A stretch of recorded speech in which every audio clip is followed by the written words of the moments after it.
Hello, and welcome to You Can Grow Your Own Way, a conversation for parents and carers of neurodivergent children. I feel so privileged you are taking time out of your busy life to learn all about the ways to interpret neurodivergence for you and your child.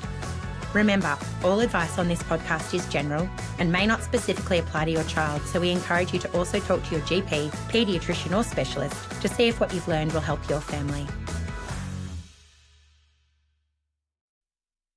Hello, and welcome to You Can Grow Your Own Way. I'd like to introduce you to Season 2, and I'm exceptionally excited to have made it to Season 2 and to still have you listening, so thank you for coming along on the ride. I have decided to start this season with a conversation around education. It's such a fundamental part of all of our neurodivergent children's lives, and it takes up approximately 30 hours of their week. For some families, they may find that their teachers see them almost as much or maybe a little bit more than their parents do. So it's a really, really important collaborative part of a child's life, and one that is quite loaded for neurodivergent children with a lot of barriers and a lot of challenges. So as we go to start this brand new school year, it felt completely appropriate to kick it off with a conversation all around schools. And I really look forward to sharing that with you.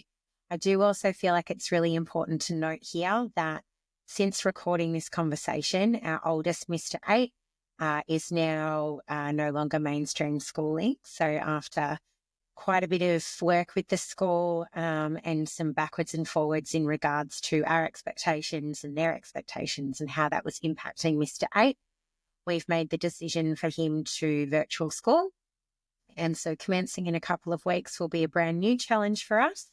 And that will be the world of virtual schooling, with him learning his education from home, still using the curriculum, but in a much more low sensory environment. So I will keep you updated on how that progresses and also what those challenges hold for us.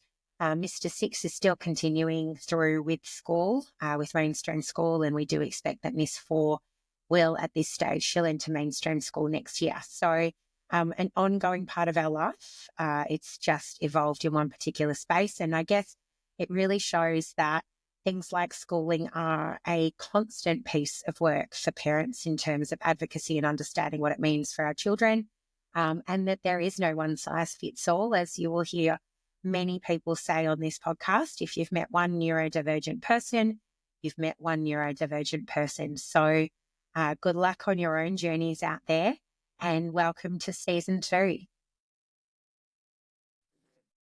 Today we are talking all things education, a pretty hot topic for all of us, I think, as it forms most of the daily lives of our children, and therefore we can often be integrating ourselves both in the classroom and with the administrative levels of schools. We are joined today by Kristie Miller. Kristie Miller has been part of the public education system since 2004. She entered teaching and education as she was driven by the power of connection to ourselves, to each other, and to the world around us. She became an acting principal in 2010 and quickly became a full-time principal in 2011 until her retirement this year. Kristie has cultivated a diverse array of skills through her experience as a principal and educator, as well as her Bachelor of Industrial Design, a graduate certificate and Masters in International Relations, and a passion for overseas travel. Kristie has recently launched a brand new business and career in creative arts therapy with her practice, The Gecko's Path. She has a wealth of knowledge and life experience, and we can't wait to talk to her today. Kristie, really thrilled you're here with us today. Thank you.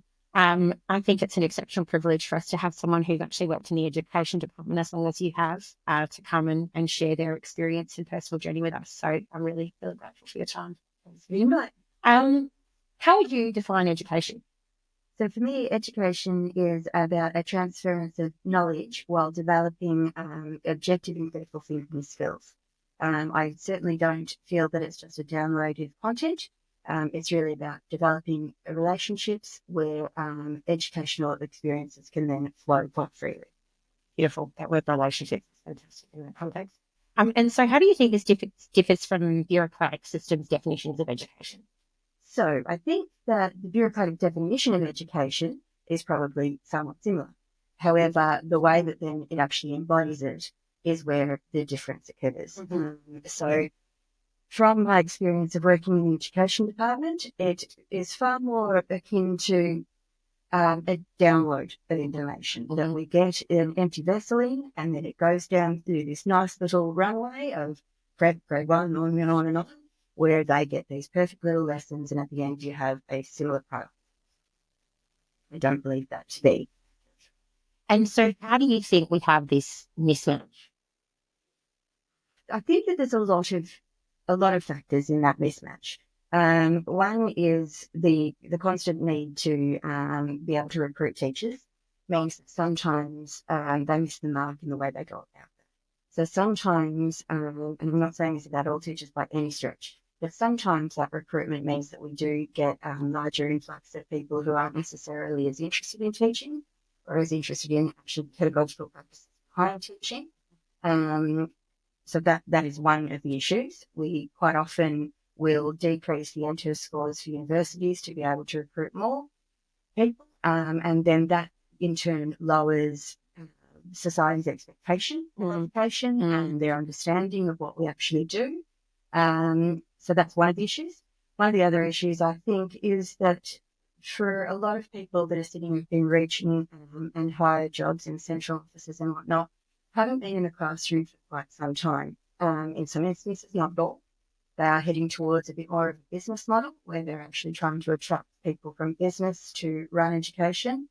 And in my experience and opinion, education should not be a business model. Education and health are supposed to be the areas of service in our global budget. They're not supposed to be the things that provide those economic incentives. They do that down the track. Once our kids come out as effective adults and then contribute to society, that's where the economic benefit. When it's run as a business model, I think our children's. So just digging into that a little bit more deeply, are we talking about things like the prevalence or the high reliance on assessments and NAPLAN and those markers to then measure scores against each other and see who is and isn't successful, that sort of thing? Yes, data without stories. So when, now I've got nothing wrong with standardized testing. I'm actually quite a fan of assessments because they give us starting points. When we use assessments as endpoints, or when we use them to criticise, or when we use them to evaluate schools' efficacy, that's where the problem comes into it. Because if you've got students, of which I had a number of students that had significantly lower IQs, now not enough to attract funding, but certainly to have lots of difficulties accessing the curriculum, and yet then our school would be judged on those scores. So then that brings all sorts of issues in terms of some schools will actually exclude those children from the standardised testing so that their test scores look better so that they in turn get better funding or better, attraction of different programs and things. So I don't actually have a problem with standardised testing. I have a problem with then the way that data gets used. The way that it gets used in the media to say this is a good school or a bad school. The way that just raw numbers get utilised instead of actually looking at the stories, having a look at what educational movement or growth has occurred with that student, or what that student was actually feeling on the day. In that plan, we're given a 2-week window to get it all done.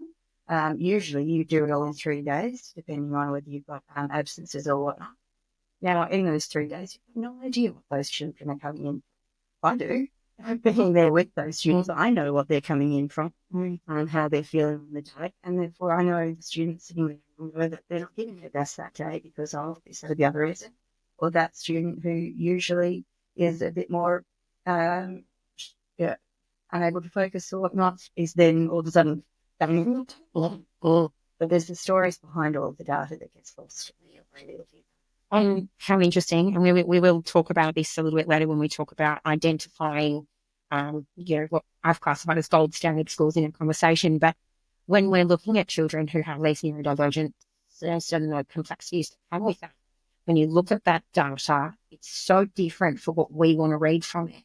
And it's almost like we actually want to see the inverse. We want to see the schools that have got experience with kids who are challenged in the testing environment, or a challenge to be still in the classroom, because that's going to give us a much greater indicator of a school that's got experience to be capable of having, that student in their classroom. So, yeah, that's really, really interesting. You're right. It's the story connection that really holds that data up. And, that's the sort of thing, I guess, and we'll talk about that as well, is the sort of thing you should be seeing. And we're talking Victorian Department of Education here, but in SSGs and your so school support group and your IEP plans, that should be coming through, looking at, the comparison of one set of data to another and how that can show growth instead of it being a flat piece of information. Absolutely. So there's a lot of anecdotal talk about increased behavioural issues in classrooms today.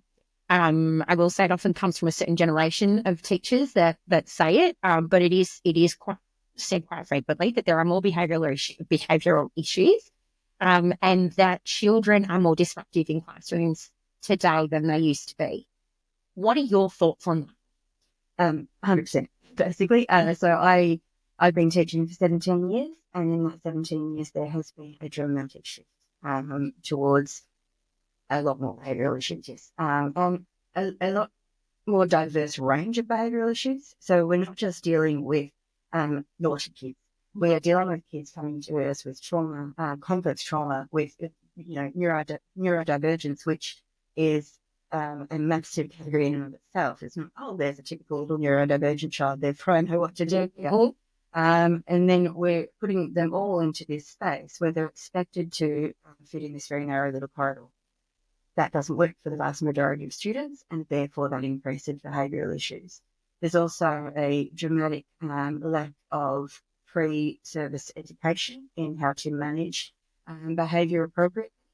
There is a lot of concepts still out there, unfortunately, of that label of the bad child. Mm-hmm. And that is really harmful because, in my opinion, there is no such thing as a bad child. All behaviour is communication, and it's what we are choosing to listen to. What we're choosing to understand out of that. Now, we can just write people off as being a bad child, and that's easy. That doesn't help anybody. It doesn't help us in trying to educate that child, and it doesn't help that child, it doesn't help the children around.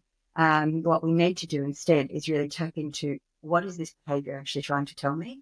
What is that child needing at this moment? Because it's usually a lack of understanding, a lack of connection, a lack of confidence is why that behaviour is presenting. So when we seek to actually understand that, then we can provide another pathway for that child to be able to access the curriculum in whatever way. And then that's when we get those moments where we see that growth and we see not compliance. I have a very strong aversion to compliance. A lot of parents will be quite duped. They'll go into a school and say, this is a great school. All of the children are sitting perfectly quietly doing their work. That's compliance. That's not engagement with curriculum. That's not going to produce any of that objective thinking. That's going to be all of that lost content later on. What do you remember, Carly, from your grade 3 maths class on multiplication? I mean, I remember the songs, but that's probably it. So, whereas if I was to ask you about a memory of a connection with a teacher, I'm sure that you could talk to me for ages on a teacher that really got through to you in some. Yeah, most definitely. And that relationship, understanding of the individual in front of you, is what actually creates those moments for education and decreases those problems with behavioural issues. Yeah, 100%. And look, I can attest to that. We've spent a lot of work with Mr. 8, who does have an education support, and originally the education support didn't understand, and the school didn't understand, based on his early complex developmental trauma, his need for relational safety. Yeah. And so when he was receiving advice from this adult, he has not had a lot of experience of safe adults in his life, and so it did not feel safe to him. And when we asked them to focus on relationship building, on setting aside time for them to play together every day, the relationship and the connection between them, and then his capacity to say, I'm not okay right now, and get help, massively escalated. And we're looking at a completely different connection now. So, yeah, we've had students come from other schools, and we're not going to share or anything like that. where they have been excluded for their behaviours and things, and where, they've had multiple behavioural outbursts daily, etc. And they come to us, and then after quite a short period of time, we get them fully engaged and working alongside our people, because all of our people, teachers, education support, they are all there with the entire concept of how can we help this student. Yeah. So we build that relationship first and foremost, and then we build in. You can't teach somebody who doesn't respect you and doesn't have a relationship with you. You just can't. Yeah. So if you're standing at the front trying to just deliver the content and not worrying about the connection at all, it doesn't matter how great you are at that content. It is not through. I saw something really interesting the other day that really stuck with me, and it was talking about how a lot of people who live with a neurodivergence and experiencing a neurotypical world are actually frequently experiencing what you would call a microtrauma. So they're so uncomfortable in their skin that they need to stim, they need to regulate to actually be able to be in that environment. So if we're thinking about and how triggering certain classroom environments can be, you have a child who is not only experiencing trying to navigate a world that is different to them, but they're experiencing it from a traumatic perspective. And when we understand the pain, we know that when we're in a space where we're feeling traumatized, we are all the way down the bottom of our lizard brain, and our cortex actually isn't switched on. So, if you think about that in the context of what you're saying, we're not giving children then that opportunity to actually access the part of their brain that can learn unless we're giving them safe relationships. Oh, absolutely, 100%. Absolutely, because that lizard brain is exactly where they go to, and that is where you get your disconnect. Everything else, once they are able to feel comfortable.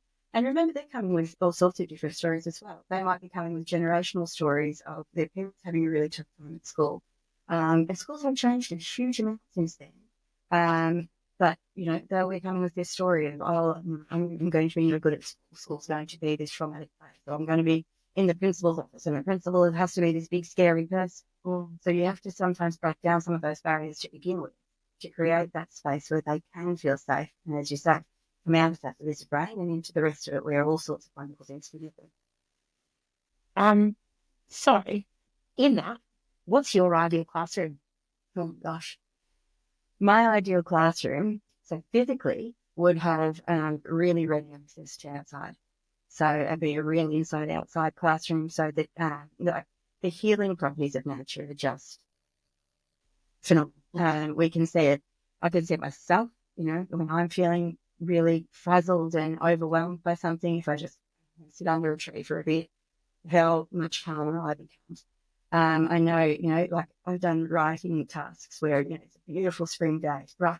Grab the exercise books, we're going to go out and we're going to write, just sitting in the grass. And every time I've done something like that, I have gotten so much more output and so much for writing as well. It's more connected, it's more interesting because they're feeling more fulfilled. Mm-hmm. So definitely more access to outside. Definitely fix whatever the AC units are made into places, because you're either cold or you're stuffy. There's nothing in between. Lots of different spaces for children. So not just your perfect little lines or little seats. Some children need a wall stool. Some children need a little cushion that's sort of squishy. Some children need fans on their chairs to be able to fit.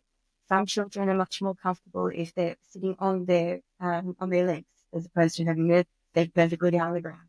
And yes, we know handwriting is much better when we can sit perfectly with 2 feet on the ground. But is that what we're going for? Are we going for a group of adults who can perfectly form the letter A, or are we going for adults who can actually navigate the world that they're going to be in? I know which one I'm going for. So lots of different spaces. Lots of access to whatever resources are needed. So I had a teacher, it was just the best thing that she came up with. She came up with this lolly cart for months, and it was this brilliant little lolly cart, and it looked like a lolly. It had all of these wonderful jars and bowls of all of these different tactile resources, and the kids could get a bowl just like you would if you went into a lolly shop, and get all of their resources that they needed and bring them back to the table. So instead of this concept of, sometimes kids get this idea that if you need concrete materials that you're just going to, and that's just not true. We all learn in different ways. 100%. And I know that I learn a lot better when I'm to work with. And so it really broke down that barrier. Kids were excited to go and get these resources. And they picked them out like their little lolly bag, and then they'd go back and they'd really be able to manipulate them to get their maths ticking along. And the engagement in their maths from them was just this sweet little lolly. And we're looking at maths and the connection to fun too. Yes. And so for someone who's got Mr. Six, who has fetal alcohol, academia in its classic sense is never going to be his wheelhouse. His brain isn't shaped that way. It's not what he's passionate about. In fact, it actually knocks his self-esteem out of there. But if you can create an activity, firstly, tactile for him is also great. But if you can create an activity where he is able to align learning with fun, then the life lesson there is so much more important than what they're learning in that specific moment. It's that learning can be fun. Yes. And therefore, the ability to learn something is there. Yeah. You don't have to remember the exact formula or the exact content that is delivered. But if you remember that you can learn, that in any situation, you can learn whatever it is that you need. I mean, I had another student, he was just, his whole life, I want to be a plumber. Absolutely, right from the get-go. I reckon that his first word was probably plumber. And for the life of him, he just could not get maths. He was just, no, I don't know. I'm no good with numbers. I'm no good at maths, which is a very, very, very common concept with children. This idea of I'm no good at maths. And I tried everything. This was very, very young in my teaching, so I didn't have all the skills that I probably needed at that stage. But I thought I'd try everything. And one day, out of sheer frustration, we were doing thriller. And out of sheer frustration, I said, "Oh, all right, you've got a field this size, and you need to run a polypump all around the outside. No worries, you need this one." I mean, that's literally all I had to do is put the word polypump in. And over time, I just then let him know that he was actually doing maths. I just removed the word polypipe every now and then and showed him that he had done maths. Yeah, and then from there onwards, he knew that he could do. And isn't that amazing? Like, you probably didn't do it intentionally, but so going back to Mr. Six again, abstract concepts. Maths is one of maths and reading are two of the biggest abstract concepts that a child has to grapple with. And by turning it into polypipe around a field, it's not abstract anymore. It's practical, and it's something that they can imagine, they can visualize, and therefore they can see the purpose of why they're learning it. They get what counting is. It's got purpose. I had another student with writing. He came to me from another school, and we were doing a writing task, and he came up with this writing and handed it to me in a report. Okay, sorry, darling, I can't actually read this. It was just a whole jumble of letters. A's and H's and D's, really, just any string thereof. And I said, "Oh, I'm sorry, I can't actually read this." I said, when we write, it's so that other people can understand your stories or listen to our opinions. That's cool. So he went back to his table, and then he came back to me with another piece that spelling was atrocious, but I could read it. Yeah, because at no point prior to that, he was in grade 4, at no point prior to that had he been given the purpose of writing. He just thought, you tell me to write, I write, teach it to me. Oh, wow. Yeah. So just phenomenal. As you say, it's incredibly abstract.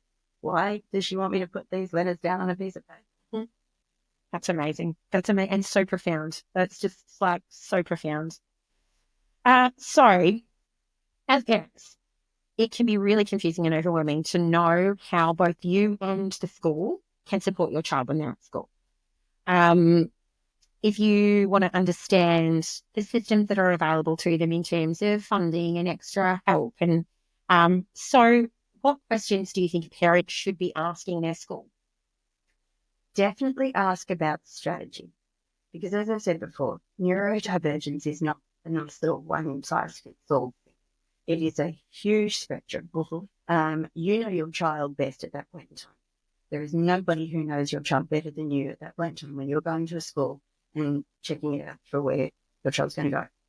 So ask about what strategies, because if they just say, "Oh yes, all of our children are on this program," that's a big red flag, because that means that they're just going to do a cultural, anybody, any form of learning disability or neurodivergence or etc. are just going to have this. It also suggests a lack of belief in their ability. And that's a really big problem. If you have got a school going into it thinking that your child is never going to be capable, that's precisely what they'll get. They'll get a child who is incapable. However, if they are ready to embrace your child, your individual, learn who they are, learn what makes them tick, and then put into place things around that, that is the win. So you want to ask them what sort of strategies they have for building relationship, what sort of strategies they have to adapt the curriculum, because we do have to teach the curriculum, and I've got nothing wrong with that. But we also have to be able to adapt it, because there's no point in just throwing a heap of information at somebody and it just bouncing. Their willingness to ask you questions, I think, is really, really important, because that shows that they understand that you actually do your child and respect it. Sometimes we can be a bit holier than thou as teachers. Go, oh, we know it all. No, don't. We definitely don't. So yes, their openness to asking questions, I think it's really, really important. And their openness to just having a child with neurodivergence. Again, another student I've had was refused by the schools. I mean, no, too hard, got to go to the special school. Now, I've got nothing against special schools. I think they're great places. However, I don't know what I'm doing in this situation. Let's learn. Let's learn together. Let's figure this out together. Let's talk about what's needed, and then we'll figure out how to put that in place. So I guess it's just that openness.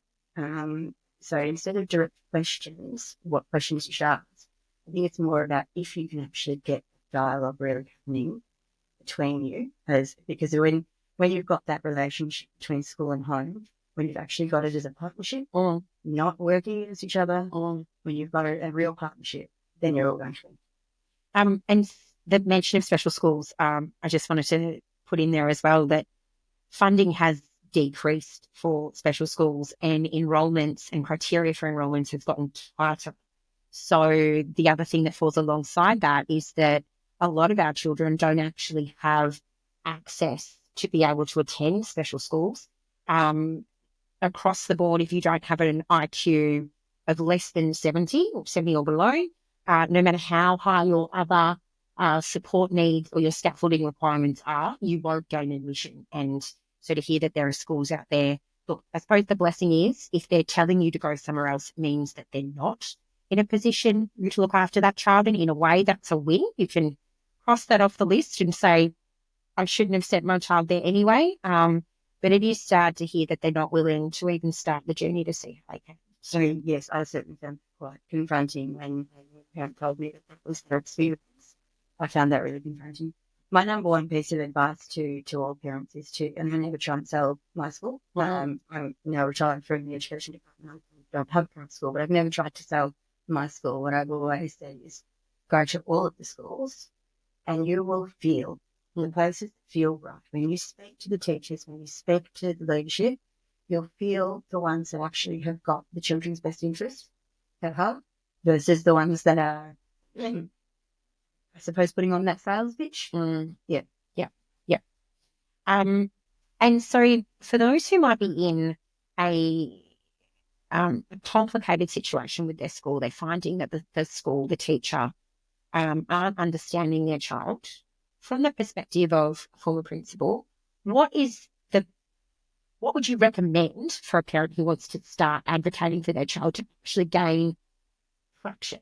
Yeah. To be blunt, at the moment, I think it's really, unfortunately, a bit personality-based. Yeah. It shouldn't be.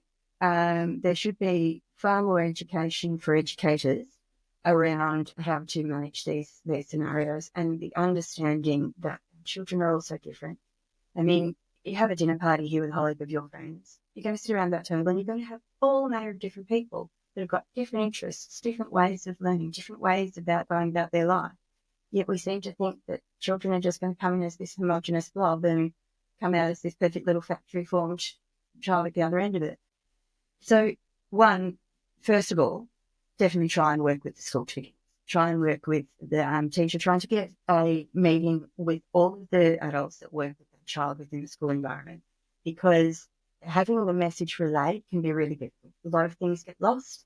So where if at all possible, if you've got education support, teaching staff, principal level staff, try and get them all in the room at the same time so that everybody's getting the same message. If then you're not getting anything out of that, see if there's any way that you can politely bring in some bits and pieces that you know are going to help. There's always that problem of coming in sort of going, you don't know anything, I'm going to now teach you, that sometimes get people's backs up, sort of impact the relationship and the personalities. You've got to manage the personality that you're dealing with. But, if you've got a child with, you mentioned FASD, for example. Now, a lot of teachers might not know what FASD is, so it might be an opportunity to educate so to give some materials around what FASD is, which way that affects the brain, and therefore, and again, no one FASD is the same as the other FASD. Yep. However, some of those markers that are in there as a starting point. A lot of people say, I don't like labels. Well, I do. I love labels. I don't love labels as an endpoint. I don't see it as a full stop at the end of that label. I see that as a very much, that's your starting point. You have that label that then gives you the part where you start to learn. Okay, this is where I'm beginning. This is the pathway I'm going down with this child, and these are the factors that start me up. Just start me up. You've then got to follow that child and where their needs are and with their family. So, yeah, definitely try with the school first. However, the department does have a disability inclusion area as well, and there are some great people in that can certainly give you different assistance around that as well. There's also your other paraprofessionals that you probably have engaged if you've got children are neurodivergent. You've probably got people like OTs in speech and all of those other wonderful people, and they can be brilliant advocates for you as well, because largely those people already have relationships with schools, so they're actually able to be your advocate very effectively as well in the school system. And then, yeah, of course, you do have the right to, and absolutely the right to then put in a complaint and go and actually take it to the region, because your child deserves to be happy, safe, and have access to the best level of education they can have wherever they are at. It should not be dependent on what school they're at. And living in the country, obviously, we have sometimes a bit of a problem of distance between schools. So therefore, you might not have the capacity to choose between. Here locally, we've actually got access to quite a number of schools within a very reasonable drivable distance. But some people don't have that ability to choose, and therefore they definitely need to go into that for their child. And I will always advocate that, even if it's against me. I would say go into that for your child. I suppose I have a child of my own, and he would be considered neurotypical, I suppose, but he's not without his issues, and I have had to go into that with him, no matter how awkward that is. As a principal myself, having to talk to other principals, for parents and carers listening who are currently having complexities with the school that their child is at, I think maybe you should skip back 30 seconds and re-listen to that list. I think that's a really, it's an amazing thing for a parent to be able to get permission to do. I'm not saying anything new when I say that mum guilt and parent guilt is real. And when you have a child that has additional requirements, that takes up extra class time, extra teacher time, you can definitely feel like you're pushing resources and maybe that you're not entitled to ask for things. So yeah, go back, listen to Kristie say that again, because, it's so important. We're actually talking about a period of 36 hours a week where our children are amongst these people. They're experiencing the environment that they're in for 36 hours of a week, and that has a massive impact on how that child develops. And self-worth. If they are sitting in a classroom constantly feeling less because somebody's not willing to see them as who they are, I just said sure. But if you've got somebody who's not willing to actually see your child, then after 13 years, potentially, of formalised education, that's a very different person coming out than what you actually want. You need to stand up for your child because they need to be able to have the access to the best that they possibly can. And it does hurt that there are people out there that will tell you, oh, we don't have time. To that, I say rubbish. I know our curriculum is full. I know the work of a teacher and a principal. I was a teaching principal. I had 3 days in the classroom and 2 days in the office. So I know the time pressures of all of those things, trying to fit in all of that education, etc. However, if you're telling me that you don't have time to build a proper relationship with your child, you should have been. And that may sound a bit harsh, but quite frankly, it is one of my big soapbox moments that if you're not prepared to build a relationship, then you're not actually educating it. And we do a lot of advocating. I think sometimes I feel like I get advocacy burnout or advocacy exhaustion. Yeah. It is definitely one of the biggest, outside of direct parenting, it's probably one of the biggest things that as a parent of a neurodivergent child, you do. But I think if you're in a point where you're exhausted by that, as you said, call on the specialists that are in their life, get a friend to come along to a meeting with you so they can have your back. Call out to your support network because, it's really fundamental to how the child views themselves. So I certainly will not say that it's easy. I've had some confronting conversations in an education context where I have had to really put my big girl pants on to go in and back and say what I think is and isn't appropriate.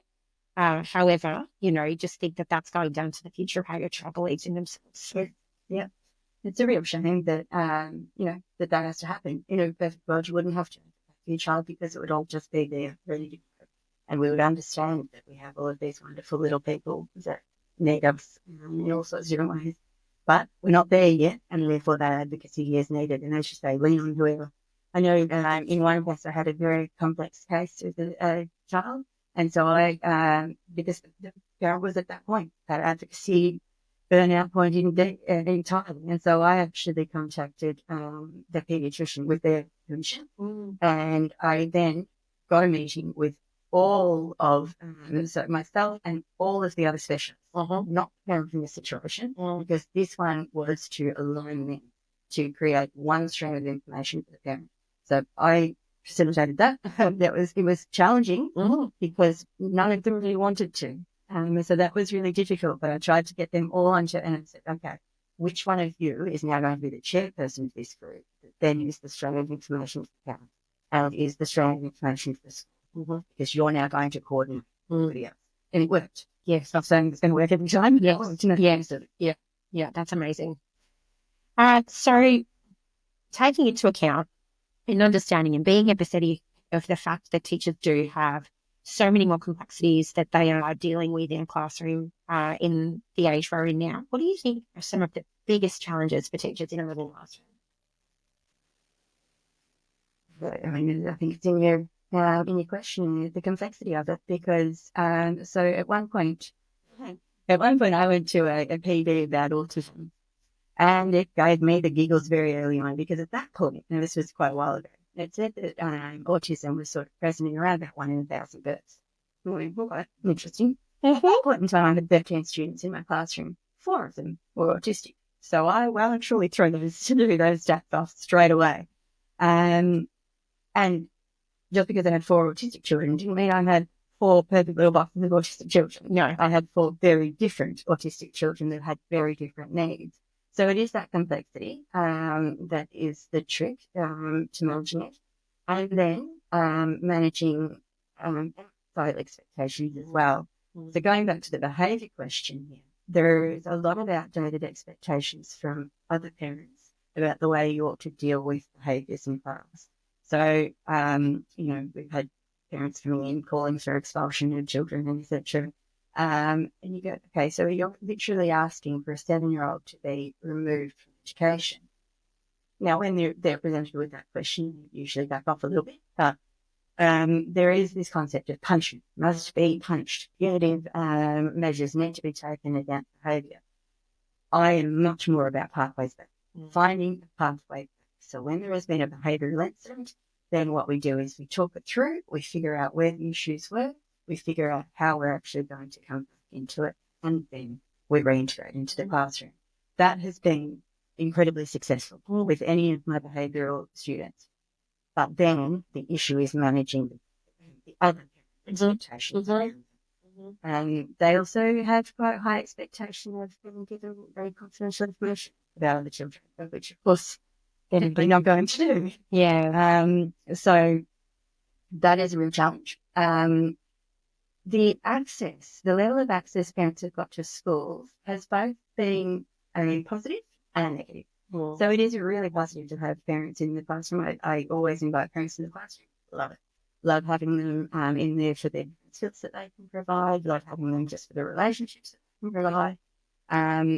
But so there is sometimes the element of people wanting to come in on fact-finding missions or that can sometimes decrease the trust from schools and parents. That's a really dangerous position to be in. Because if you don't have that partnership, then you're in a really difficult position.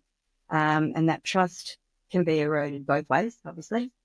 So that's certainly one of the big complexities. Parents are always at home to manage. Having said that as well, I've always developed beautiful relationships with parents, and I really enjoy them. That is certainly something. Our curriculum is huge. Yeah. There is so much content that needs to be delivered.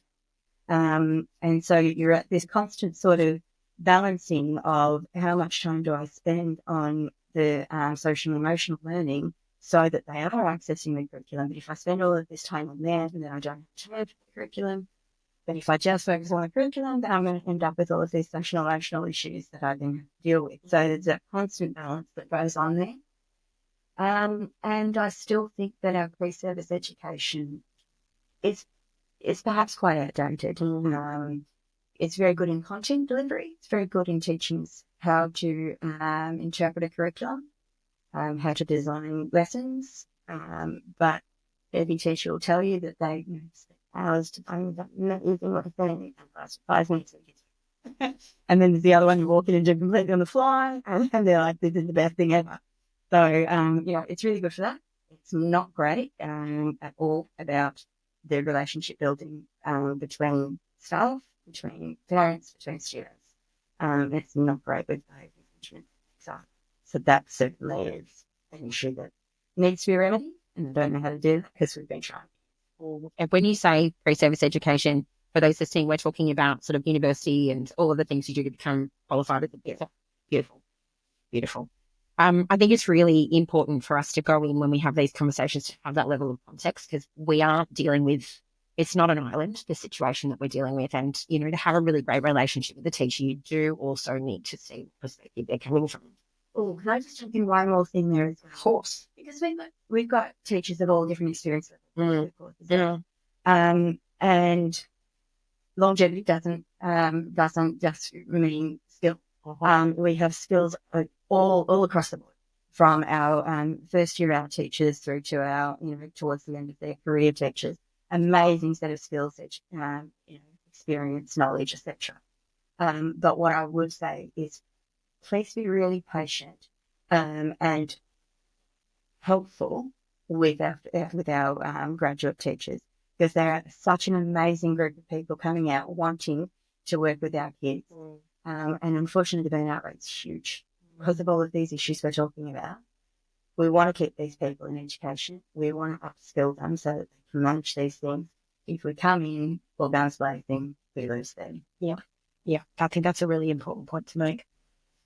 I provide a range of additional supports for my child in their classroom.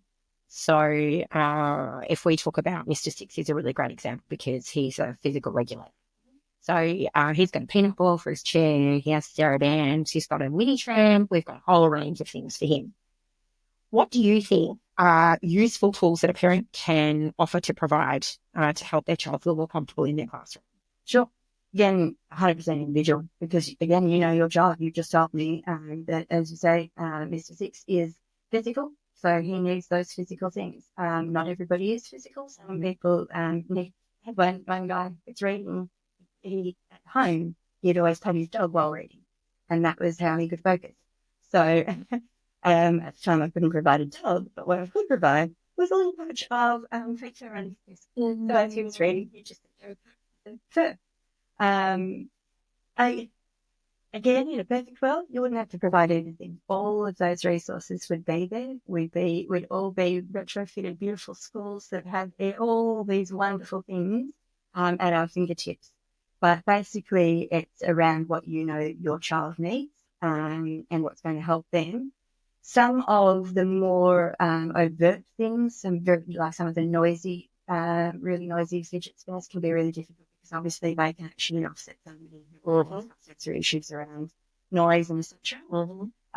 So, being a bit respectful and understanding of that is important.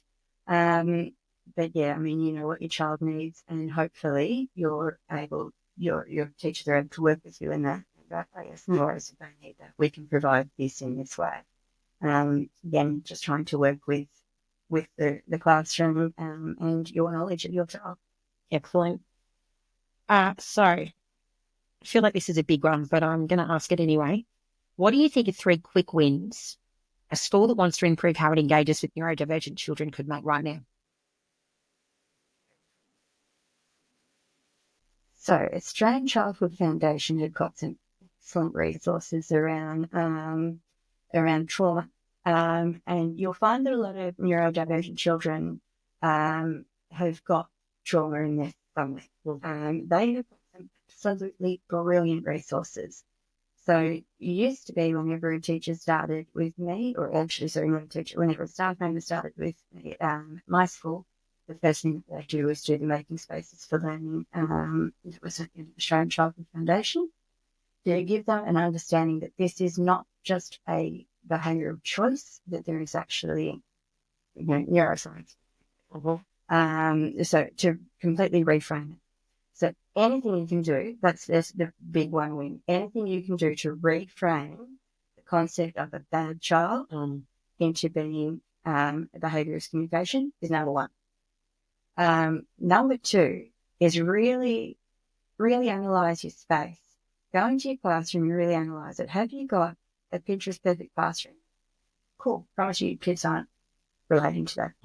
May look lovely and gorgeous, but if the kids aren't part of actually building that environment, they don't pay attention to it. It's all just wallpaper. And if you've got every single wall covered, that's incredible sensory overload. I know I go into a classroom like that. I don't even know where to look. So, you think that you're putting up all these charts that are going to help them with different areas, but if they have to spend so long going through all of the different pieces to find the bit that they need, then they're going to be overwhelmed by the time they get to actually being able to use the resource. So really analyse it, do a bit of a co-creation out. A few things out. I mean, she said take one thing off, but take a few things out. Make it a really calm space. Think about all of the different theories here. Colour theory. Think about your really nice calming colours. Think about your scent theory. So I don't change my perfume ever. I have had the same perfume for the past 13 years. When I changed schools, I changed perfume because kids are really connected. They're still quite primal. If I change my perfume, then they're not as comfortable with it. So I had the same perfume. So think about all of those other factors that we wouldn't necessarily think about. And the third one, and this is getting down really boring, think about your seating chart. Because, oh my goodness, the strength of a seating chart is huge. Your classroom movement, I think it's like the zones of possibly development, that's your educational parts, but your zones of regulation. Basically, if I'm behind you, if you can't see me, if I'm right behind you, you have green light to go with any behavioural thing because I can't see the teacher with that. So you've got to think about how the teacher can move to be able to access every student within a pretty nice move. You need to think about which students are going to react poorly beside one another, around one another. You need to think about who actually needs to be a bit closer to a window so that they can look out at the birds when they need to have a little bit of regulation. You need to think about your trauma children who will not have a back to a door. And so all of those different elements. The seating chart can be an incredibly powerful tool for all of these different, so not just behavioural issues, but safety, happiness, comfort, and therefore focus in a classroom. Where are they actually sitting? How can they move in the classroom?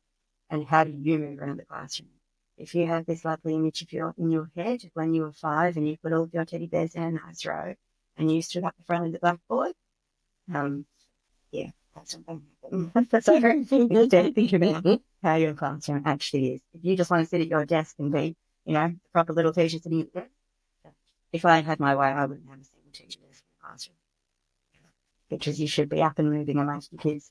Or those different moments of contact that you can have with each student. And it doesn't matter. I know I've been very lucky to have small classrooms, as in numbers of children in my classrooms. But it doesn't matter whether you've got 12 kids or you've got 28 kids in your classroom. You ought to be able to have contact with each and every one of them every few minutes. So that's really, really important. Even though it sounds really bad. Sometimes Daggy is the most important part. How do you identify, what do you think are the biggest red flags when selecting a school for a neurodivergent child? We don't do that here. We don't do that here. I've heard of people actually literally saying about children with ASD or Asperger's or FASD or etc. Oh, we don't do it. We treat all of our children equally. Is also a big red flag. Yep, we don't. Equal is a lovely concept, but equal suggests that they're all coming in equally, and they're not. We've got 7-year-olds that have had no sleep because they've had to get their younger siblings up in the morning and get them ready and dressed while their mother is goodness knows where doing it.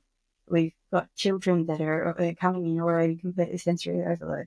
We've got other children coming in with a nice full belly and having had a really lovely trip into school where they sang songs and talked with their parents and done. So they're not coming in equally, so nor should they be treated equally.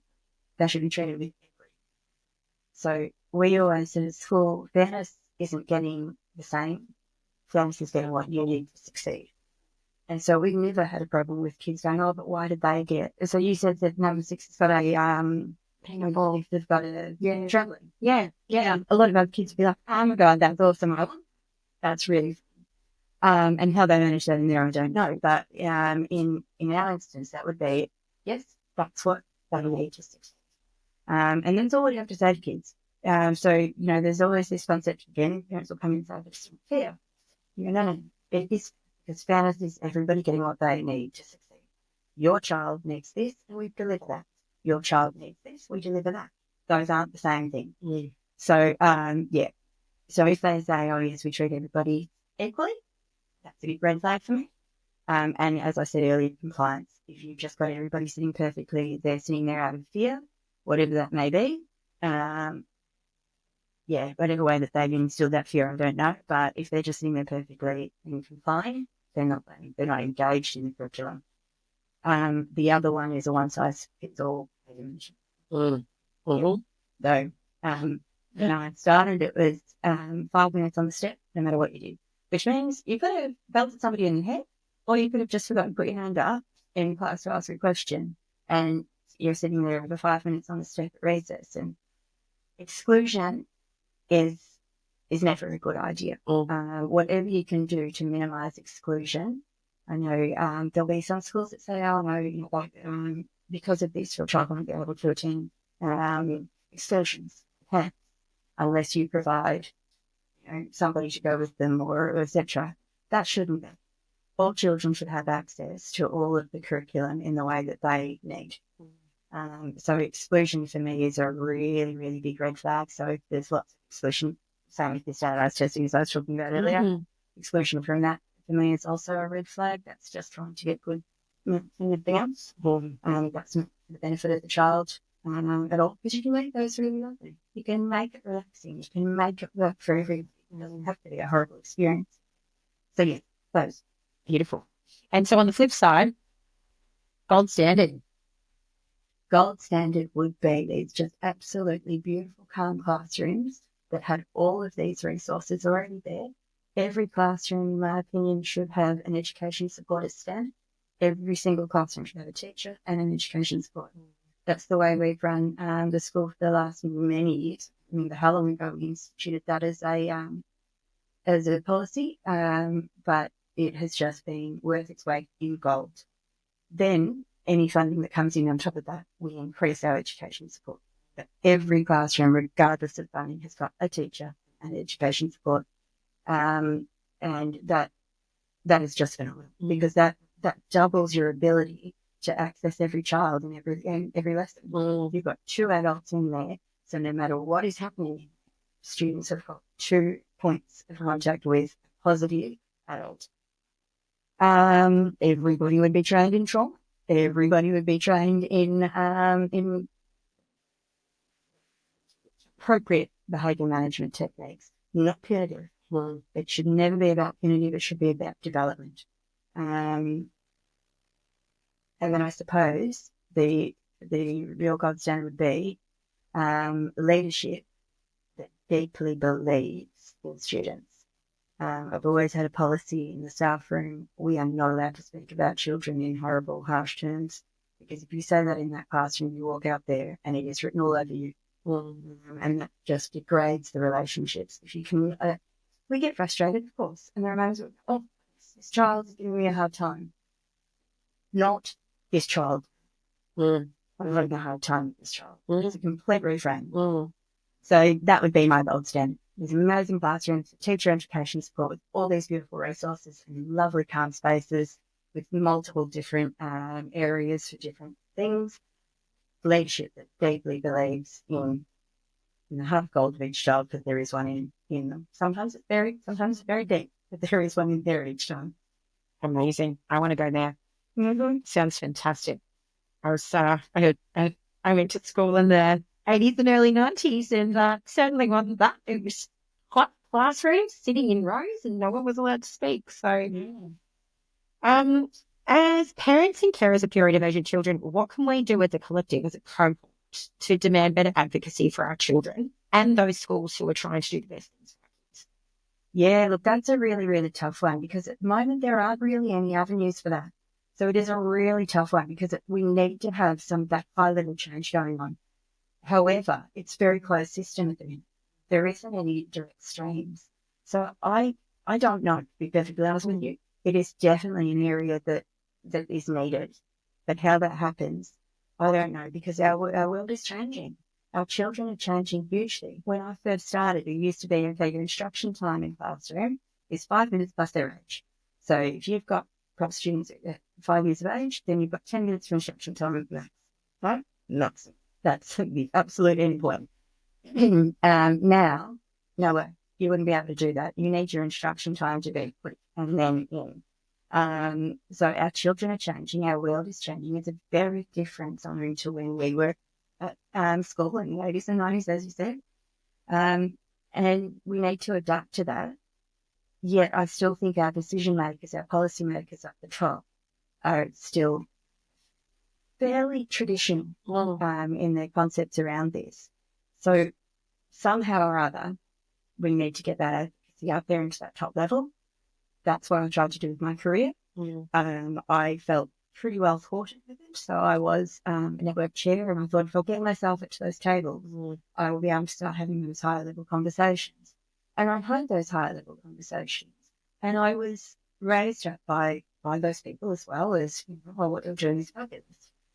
But then the lid was broken. It wasn't able to be scaled in any way. So I don't know. I certainly feel as though I came up against quite the wall. So watch this space. Yeah. Okay.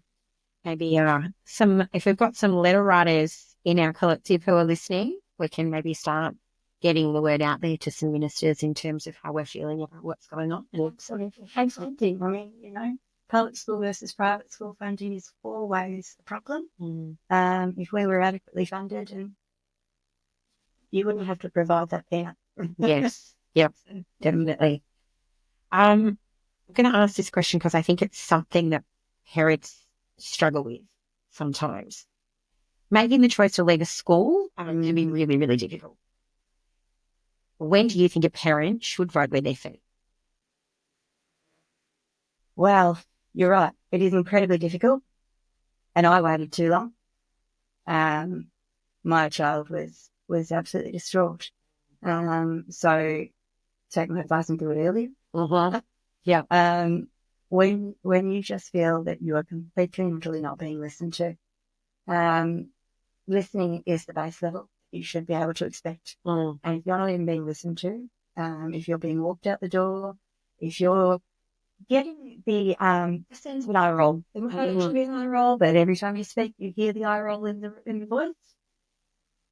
That's the relationship style. Or putting the blame back on the parent. Massively. Yeah. Or the student. Yeah. Or the student. That's another one where it's, oh, well, they just done this, and everything.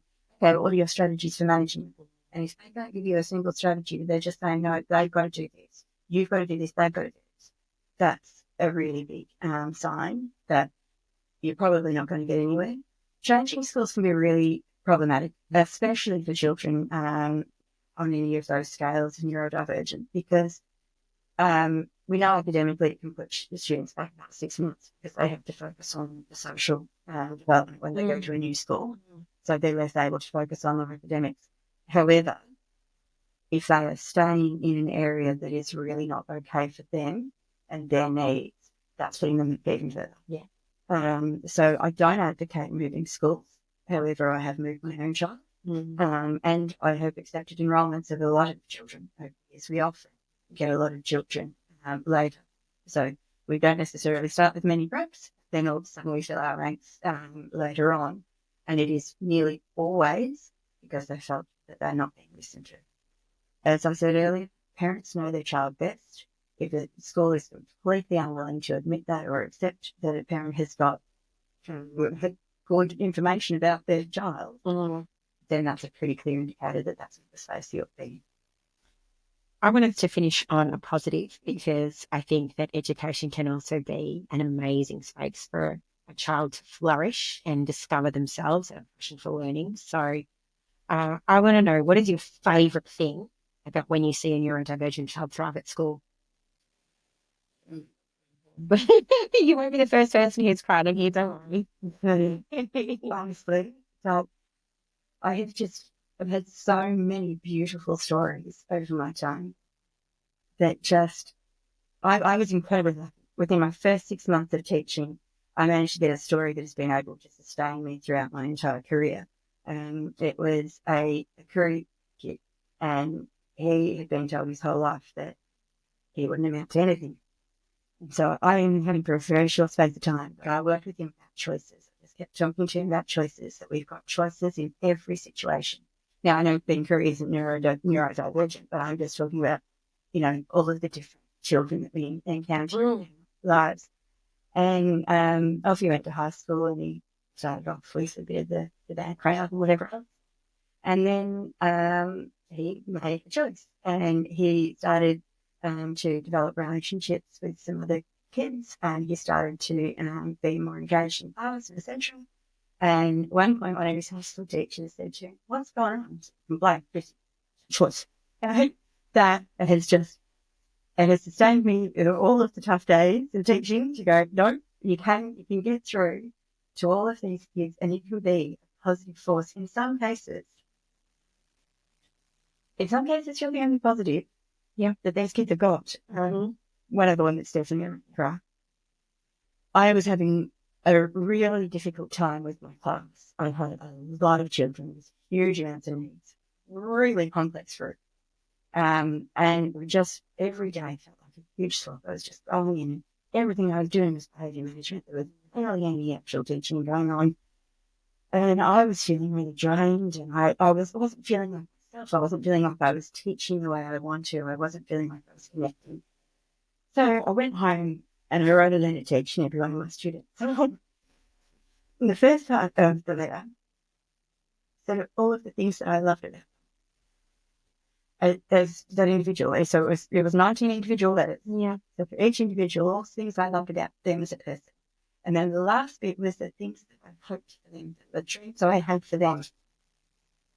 And I gave them all that. And I read them, lots of tears and everything else. And one little boy came up to me and he said, "I didn't really feel this way about me." Yeah. And it was just phenomenal that you can get to, he was 11. You can get to 11, not knowing that anybody cares about you. It's just horrendous. And that was a real moment to be able to reconnect with all of these beautiful little souls and put away the frustration and the anger that I was starting to get there, and to reconnect, redevelop those relationships and start fresh again. So there are just so many things. Education is a beautiful place to be in, because you do get to be such an amazing part of these people's lives. And when I go into the school that I've been at for the last 13 years, and I just mobbed by puddles and all these beautiful things, and, you know, they send me beautiful cards, and you get some really kind of interesting, creepy ones like, come to my house, I have something for you. But it just, yeah. And, you know, those students that other people have given up on. And then they tell you you're cool. That's pretty good. That's pretty good. It's pretty amazing. This last school holidays, Mr. 8, we were talking earlier about the relationship work that we did with his connection to his ES, his education support. And on the Sunday before going back to school, he said, does that mean I get to see Dad? Yeah. I said, yeah, maybe you do. He said, oh, I've missed you. I can't wait to see her tomorrow. Yeah. And as a parent who often wonders if him being in a normal classroom is the right thing, gosh, that filled my heart so much. Yeah. I've got 2 more before. Please do. I love the positives. One is a student who we were told would never walk, would always be in a wheelchair. Ran his 50-metre race in sports this year. Yep, on his feet, on his own, the whole way. Just absolutely phenomenal. Mm-hmm. And the other one was, because I had actually was on leave for quite a while before I ended up retiring, there were a couple of kids at that school that I've never actually taught, that I didn't know at all. I was never their principal. I never taught them. And they came up to me and said, it was so sad that you're leaving because we'll never get to have you as a principal. What that tells me is that the other kids, yes, were telling them stories about me, and that just went, oh my goodness, that you know that you've made an impact on these people's lives. And that is such a profound position, and that is such a privileged position to be in, to know that you can have that impact on somebody. This has been an incredible conversation. I think there's been so many insights that will have come out of this, and hopefully light bulb moments and confidence that parents have been getting about the way that they can engage with their child's school journey. I really hope that there are some teachers that listen to this and that they've picked up on just some small changes that they might be able to make. I think the overarching message that I've picked up from this, and I think it's really powerful across everything, across any form of parenting or teaching, whether it's neurotypical, neurodivergent, marginalised or mainstream, what we're talking about here is belief in the child. And the strongest message that's come through is, if you have belief in the child and you show the belief in the child, then however that comes out is demonstrated that you are going to see growth, connection, evolution in that child. And I think if we all take one thing away from this, the passion for showing belief and connection with children is a really amazing message that's come out of this. So, Kristie, thank you so much for sharing your experience, your time, your passion, and your devotion. It's been a real privilege. Thank you for having me. It's been a delight.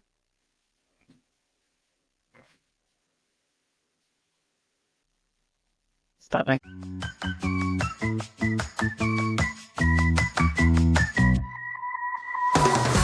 Be sure to check the show notes on our website for any links and references. You can find us at youcangrowyourownway.podbean.com.